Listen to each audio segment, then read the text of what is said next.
Okay, what we're going to do now is we're going to look at another problem here. We have determined the mass in grams of a 3.0 times 10 to the 20 O2 molecules.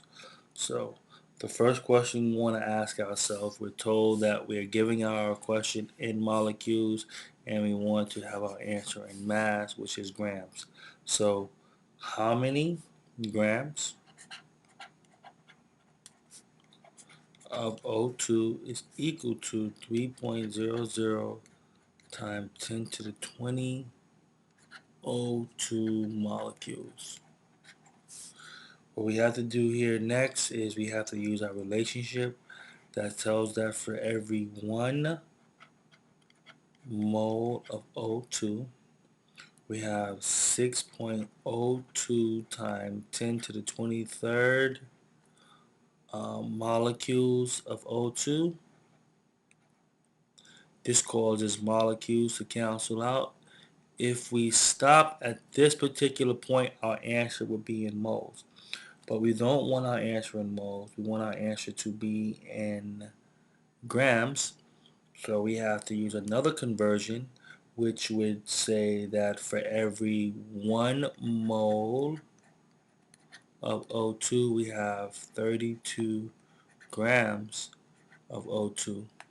Moles of O2 cancel out, and our answer is given to us as 1.59 times 10 to the minus 2 grams of O2.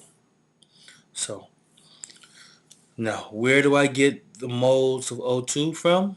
The grams of O2 from? Oxygen has a molecular weight of 16 or 15.99, so I rounded it up to 16. So 16 times 2 gives us a total of 32. All right, take a look at another problem. Only one isotope of cobalt occurs in nature. To four significant figures determine the mass of a single atom of this isotope of cobalt. So, when we're looking at this problem, the first thing we need to know is if we go to the periodic table, we know that we have 58.93 grams of cobalt per mole of cobalt.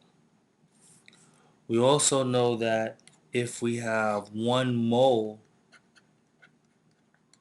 of cobalt, we have 6.022 times 10 to the 23rd atoms of cobalt.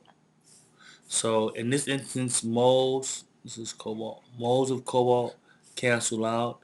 We have 58.93 grams of cobalt over 6.022 times 10 to the 23rd atoms of cobalt. When we do this, we get 9.785 times 10 to the minus 23 grams per atoms of cobalt. So one atom of cobalt would have this particular weight. All right. Pretty simple question. And we look at it, we first look at it, it looks kind of difficult, but as we go through the problem, we're able to see that, okay, it's not that bad after all. Okay, let's look at another one. It says only one isotope of element X occurs in nature.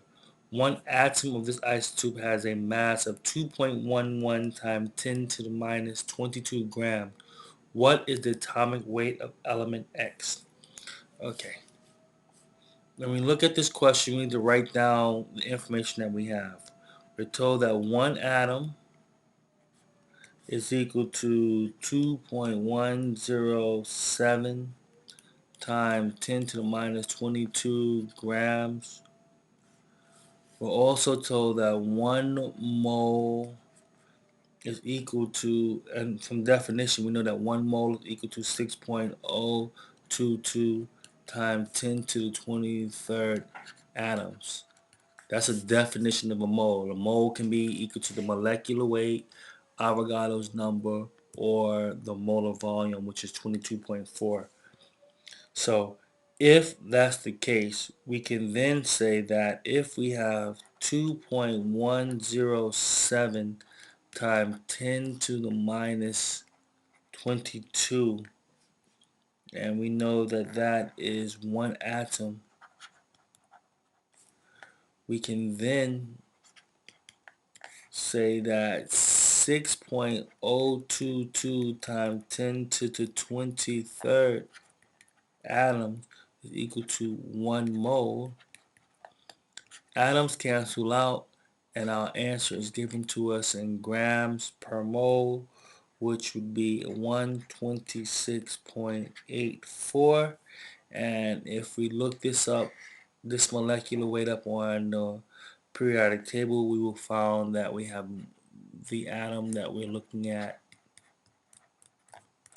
is iodine. All right? Okay, then. That's a wrap. We'll see you next time.